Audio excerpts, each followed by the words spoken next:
E aí, galera, hoje nós vamos falar sobre a Carta de Atenas de 1931. E que essa carta é importante para a gente que está estudando teorias da museologia. Ela foi fruto de um encontro organizado pelo Escritório Internacional de Museus da Sociedade das Nações, né? Eram dois órgãos que existiam, que já não existem mais, que eram no início do século XX.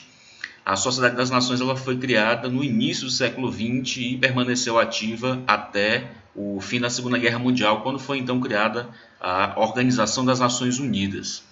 Então, essa Sociedade das Nações ela tinha um escritório internacional dos museus, que seria um tipo de ícone, né, do início do século XX. Então, esse escritório internacional dos museus ele organizou então um encontro na Grécia em 1931 para tratar sobre a questão do restauro, né? Esse encontro envolveu em especial profissionais ligados, vamos dizer assim, à tradição da arquitetura modernista, né? É interessante a gente pensar, talvez, nesse contexto, né, pensando na carta inserida num determinado contexto histórico, social, que o movimento modernista, incrivelmente, ele recebe patrocínio, né, em vários países de regimes totalitários, né? Ele consegue crescer nesses países, como foi o caso, por exemplo, do Brasil, né, que teve uma política patrimonial alavancada por intelectuais modernistas ligados ao regime do Estado Novo, né? E é também o caso da Grécia nos anos 30, que é o que a gente vai falar aqui. A Grécia, nesse período, ela também passa por uma ditadura. É aparentemente paradoxal, né, a gente pensar que as políticas de patrimônio elas recebem uma grande atenção, grande injeção de recursos, em especial durante esses regimes totalitários, né? Eu digo que é paradoxal porque eu entendo que o patrimônio ele vai na contramão, na verdade, do que pregam esses regimes totalitários. O patrimônio é ou deveria ser, vamos pensar assim, um signo de autorrepresentação, de liberdade do discurso, de liberdade da memória, né? Mas talvez os regimes totalitários eles percebam, né, o poder mobilizador que o patrimônio tem e eles percebam também essa facilidade que eles têm em controlar alguns discursos, em criar certas identidades, né, seja uma identidade da nação, do povo, do Estado, ou coisa do tipo.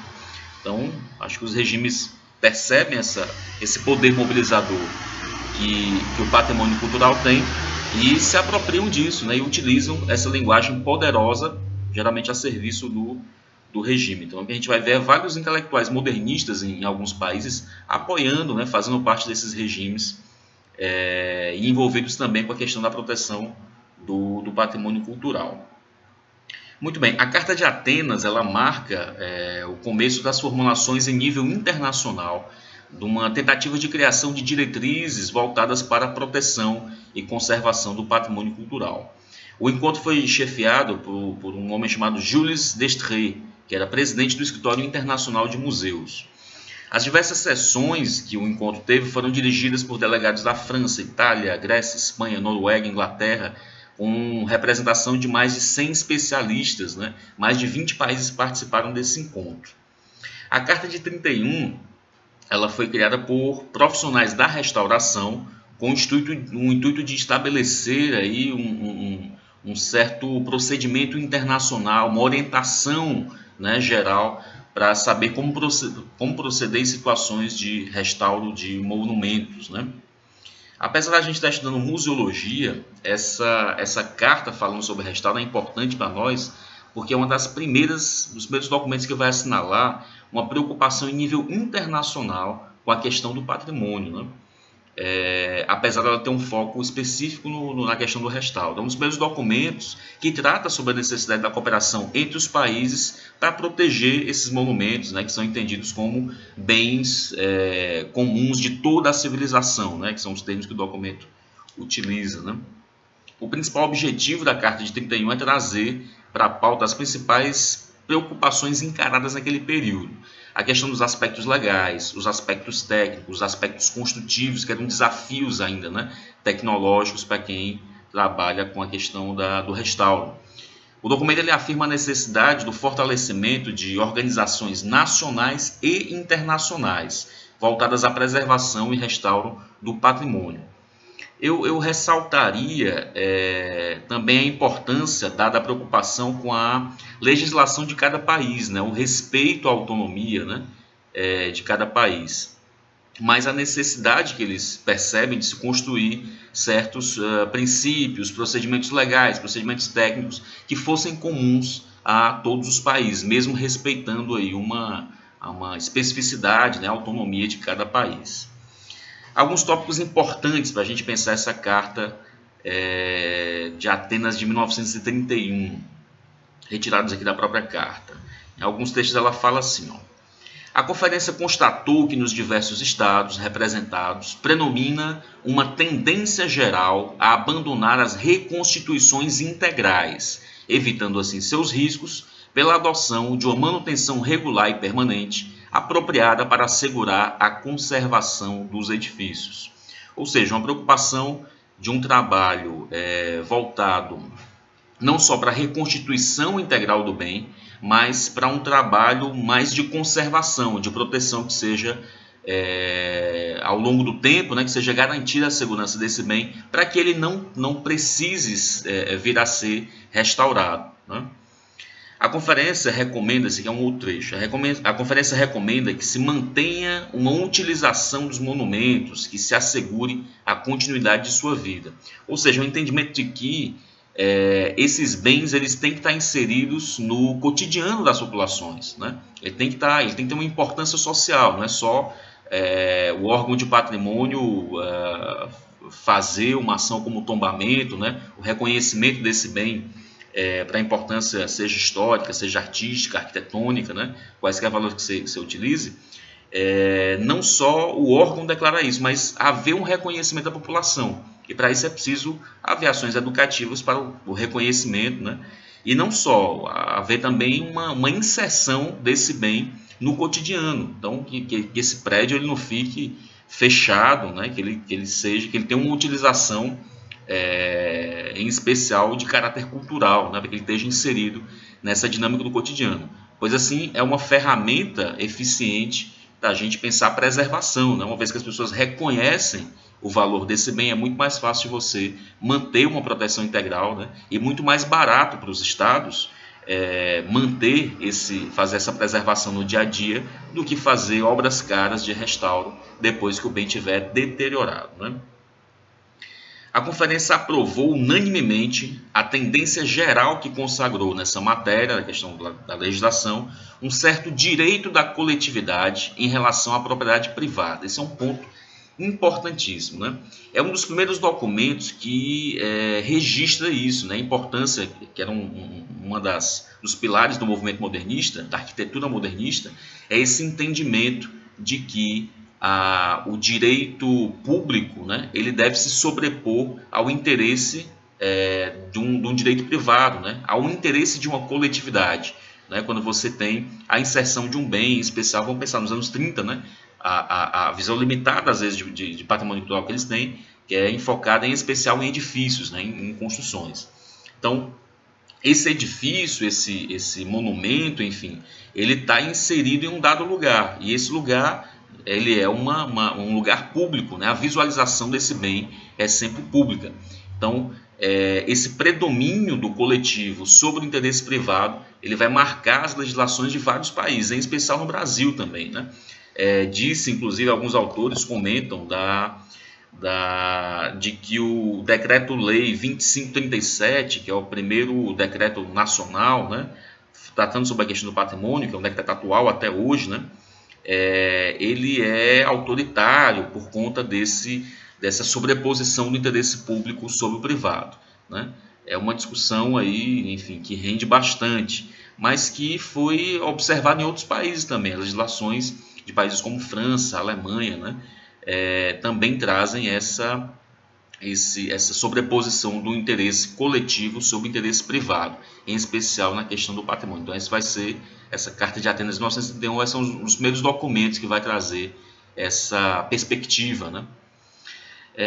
A conferência recomenda respeitar, na construção dos edifícios, o caráter e a fisionomia das cidades, sobretudo na vizinhança dos monumentos antigos, cuja proximidade deve ser objeto de cuidados especiais.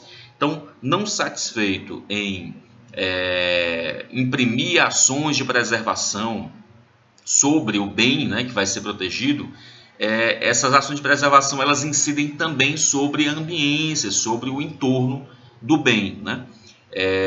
Então, o Decreto-Lei 2537, por exemplo, ele traz algumas restrições, inclusive, para a construção de edifícios, enfim, de outros espaços que desconfigurem, né, esse cenário, que desconfigurem esse entorno do bem, né? Então, mais uma vez aí o direito da coletividade se sobrepondo sobre o direito privado, né? Então, não satisfeito em agir sobre o próprio bem, essa preservação ela vai agir também sobre o entorno. Então, você não vai poder, por exemplo, construir um shopping center com traços modernistas ou pós-modernistas, o que é que seja, do lado, por exemplo, de um casarão colonial, né? Isso desconfiguraria esse ambiente, esse entorno do bem. Então, a carta já traz também, é um dos primeiros documentos que traz essa perspectiva também. Recomenda-se, sobretudo, a supressão de toda a publicidade, de toda a presença abusiva de postes ou fios telegráficos, de toda a indústria ruidosa, mesmo de altas chaminés, na vizinhança ou na proximidade dos monumentos. Então, é mais um dos pontos aqui da carta que ressalta a importância também da gente entender que esse bem está inserido, né, em um lugar que esse entorno dele também deve respeitar os traços, né, desse bem protegido. Eu acho interessante esse tópico porque ele já destaca nos anos 30, né? A gente às vezes imagina assim, um período já faz quase 100 anos, como algo muito distante do mundo que a gente vive hoje. Mas olha só, os caras já estão reclamando da publicidade, do excesso de publicidade, que de repente pode encobrir e descaracterizar os bens arquitetônicos, né? Em cidades como Recife, Fortaleza, Salvador, Rio de Janeiro, São Paulo, a gente vê os centros históricos que ainda têm prédios, né, preservados, alguns em melhor ou pior estado, mas boa parte deles tomados por fachadas comerciais, são lojas, né, lojas de departamento, comércios, enfim, mas que trazem nas fachadas aquelas plaquinhas com o nome da loja, os luminosos, promoções, enfim, chamando atenção para os preços e para os produtos que as lojas trazem, e que isso esconde por trás dessa fachada com a publicidade os traços arquitetônicos, característicos e antigos, né, desses bens aí. Eu lembro de um projeto que foi elaborado em Fortaleza, que não foi para frente, da prefeitura, coisa de 10 anos atrás mais ou menos, era a tentativa de um acordo entre a prefeitura e os comerciários do centro da cidade, de você tentar retirar essa publicidade abusiva e requalificar essas fachadas, né? De você recuperar esses contornos arquitetônicos e até fazer, assim, vamos dizer, você utilizar a marca da loja, mas modificando algumas características, né? Fazendo um diálogo, uma coisa mais retrô, né? Um diálogo mais com as linhas arquitetônicas, né? Da escola, ou daquela tradição, né? Do qual as linhas do edifício estão ligadas. Não foi para frente, enfim, a gente ainda tem aí os centros das cidades tomados por publicidade, né? A carta chama a atenção para outras coisas aqui também, né? A presença abusiva de postes, fios telegráficos, né?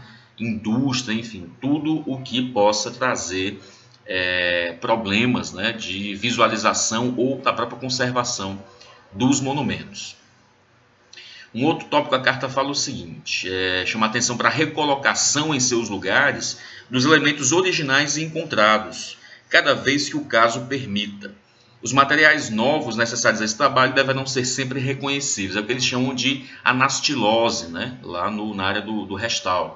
É você compor, tentar restaurar o bem a partir de pedaços, né? de traços originais, desse bem, mas usando o emprego, apesar de usar o emprego de novas técnicas, né, de você poder fazer o reconhecimento de qual é a parte antiga e de qual é a parte nova, né, para você não confundir os materiais, para você não dar a impressão de quem olha de que aquele monumento, né, esteve sempre novo e sempre bem. Você requalifica um monumento, mas você destaca quais são as partes ali que foram feitas, né, do trabalho desse restaurador. Um exemplo muito legal que a gente vê disso é, por exemplo, o campus de Laranjeiras, né? Nosso campus da Universidade Federal de Sergipe, onde é um projeto premiado, onde você tem tanto a manutenção das colunas, né? Que são marcas da ocupação anterior, né? Que era o casarão dos Trapiches, mas que você não reconstitui o Trapiche como um todo, né? Mesmo porque ele não seria utilizado dessa forma. Ele passou a ser um campus universitário, então ele é requalificado como sala de aula, né? Então você não confunde a parede da sala de aula com a coluna, né? Os dois são bem destacados.